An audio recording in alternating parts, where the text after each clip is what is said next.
What's up, everybody? Welcome to BioS3 Raw TV.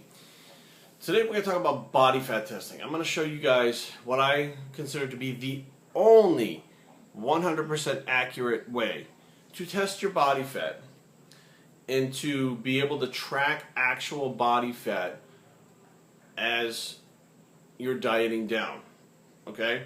Now, first thing we're going to do is introduce to some of you who don't know what they are, the calipers. Now, some of you, right off the bat, like, oh, dude, the calipers, they're not the most effective thing. They're not the most accurate. The way I use them, they are. So pay attention and stop bitching and complaining. And I don't want to hear any debates about what the real accurate way to test body fat is. Now, I'm not talking about getting a body fat percent. So take that percent, throw it out. Throw away all your formulas and all the bullshit you've heard, because there's no fucking real accurate way to test what percent body fat you have. It's all bullshit, okay? And besides, who the fuck cares what percent your body fat is? I mean, you're going to be at a party, like, swinging back on a beer and be like, hey, baby, I'm 4% body fat. She can be like, I don't give a fuck 4% body fat. You're a fucking idiot for telling me that. You're a retard for fucking knowing that. Doesn't matter, okay? All those guys out there bragging, I'm 6%, I'm 8%. And take a look at them, they are far from those numbers. They are not even close to being that shredded. But their calipers or their fucking bathroom scale that has the electrical impedance or whatever is telling them that, and they're walking around saying that. So, without further ado, the calipers. You can get them from bodybuilding.com. I actually got these free when I ordered some, what do you call it, Endo Rush for Carrie. She likes to drink Endo Rush as an energy drink, like pre-workout or whatever. And they'll send them to you free if you order enough products. So I think it's like over $60, over $70 or something free. If not, you can buy them for like $3.99 on there. They're cheap. And the way they work is it's like a little slide rule. Okay? So what it's going to do is it's going to pinch.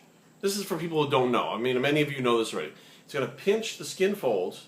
Okay? And it's going to give you like a centimeter, millimeter. It's a millimeter reading. Centimeter. I'm so bad with math. A millimeter reading of how thick the skin fold is. And in between your skin, you're going to feel these little beads. Those little beads are fat. Okay? So it's going to measure the thickness of the skin folds. Now, this is what's important. How thick those skin folds are. Not the percent of body fat, okay?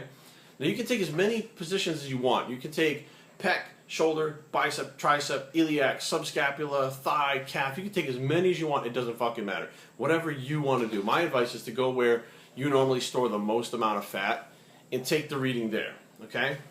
Now, and I learned this from Optimum Training Systems in Big Beyond Belief, or is it the Anabolic Diet? One of those books had it in there on how to do this. And this is where I learned it from. And it is hands down the most accurate way. I haven't done it in a long time, but next thing we're going to look at is for the FIN number. This is what we're going to find out. FIN stands for Fat Index Number. Now, what is the Fat Index Number? Now, next to the FIN, you're going to see numbers, right? 1, 2, 3, 4, 5. That's the areas that I'm going to test. So what I'm going to do is I'm going to take the calipers, pinch those areas, and put a number. Okay, so now let's say number 1, we're going to do like bicep. Okay? Alright, so bicep. Number 2 is abs. Number 3 is tricep. Whatever, okay, just for instance.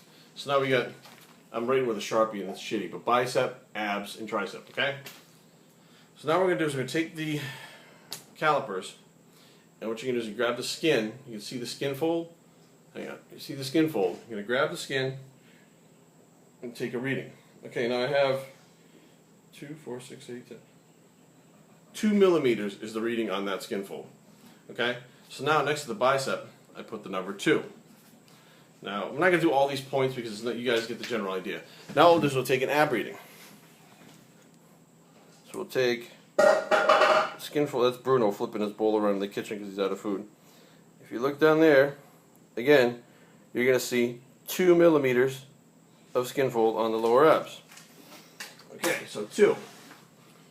So 2 on the abs, right? So let's say you do tricep, which is kind of hard for me to do myself, but squeeze that sucker up anyways. 2 millimeters, okay? So 2 millimeters.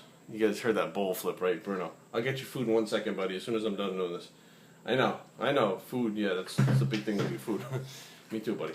So now what happens is you have 2 millimeters, 2 millimeters, 2 millimeters. Now, you add those together and you get a number, okay? So let's say those 3 spots I got 6. The number is 6. The fat index number is 6. That measured the skin folds, not percents. And there's no formula. That's it. That number, that fat index number. So let's say you take 7 spots and you got a fat index number of 25, for instance. Okay. Now, let's say the next week you come back and you take the same spots. You're down about 2 pounds on the scale, and that fat index number has gone down like 4 points. You are losing body fat. Okay, if you come back and that FIN number is the same FIN number as it was the week before and you were down 2 pounds, you lost muscle. The skin folds didn't change. Okay, very easy way to tell, very accurate way to tell whether you're losing fat or whether you're losing muscle. So the scale and the fat index number together can be the most accurate tools you have for measuring body fat and whether or not you're losing fat, whether or not you're losing muscle, whether or not you're gaining fat, you're gaining muscle. Just by doing this with no formulas, you don't even need to be educated on how to do it. All you need is a pair of calipers and be able to read the numbers on it, okay, which, you know, they're little lines, let's say 0, 10, and then in between there's like little lines, and each one is 2 millimeters. So you get 2 millimeters, you write it down. Now, for over the course of 3 or 4 months, you keep checking your fat index number, you know, so let's say you say, okay, it didn't go down this week, but I dropped a half a pound. Okay, so you actually lost muscle or water, but not body fat, because the skin folds didn't go down. So now what you can do is say, okay, go back at your ledger and look and say, okay, so this week I did this, and this. I think this is what caused it. So I'm going to switch that and see what happens next week. So next week you come back and you check your weight. Your weight's the same, but your fat index number went down 2 points. You burned body fat, there's no doubt about it. You lost fat, and I mean, you probably didn't gain muscle back. It's probably some kind of water or dehydration issue that caused the weight loss to begin with. But the bottom line is when your fat index number goes down, you're losing fat. So now you know, I'm back on track, I'm losing fat. You test it the next week, if it goes down, you're still losing fat. Test it the next week, it stopped, you're not losing fat anymore. Test it the next week, it went up. That's from that burger, fries, and beer that you had fucking Saturday night, and that's why it went up. Or you had 4 nights in a row. One night is probably not going to make it go up, but you have bad foods for 5, 6 days in a row, you're going to see this thing change. It's going to go up. You're going to gain fat. And for those of you who diet that fucking 37 weeks or fucking 50 weeks or whatever the fuck it is, that ridiculous time, you're barely going to see any movements on these things at all because the progress is so fucking slow that, you know, a millimeter, changing a millimeter, like fuck, that's going to take you a year to see a change in 3 millimeters, whereas like when I diet and it comes off, you'll still those millimeters drop like that on a weekly basis, and I can easily change things in my diet, training, and my cardio to make sure that the fat index number is going down and my body weight is staying the same, or my body weight is going down at the rate that I want it to, and the fat index number is going down, and my strength is staying up, which means I'm keeping my muscle, losing fat, and everything's going the way it should. So I hope this will help you guys out. The fat index number, super important to not worry about. My percent of body fat, my lean body mass is this, because none of those fucking formulas work. I don't give a shit who you are, what you say, what science fucking book you had. I don't give a shit if you fucking are Albert Einstein himself reincarnated, who's telling me that the fucking, this formula is what really produces the results to figure out your body fat percent. Fuck that. This is real world, practical fucking shit that you can use that will tell you whether you're on track or not. BioStraining@gmail.com. I'm BioS3 and I approve this message, and we're out.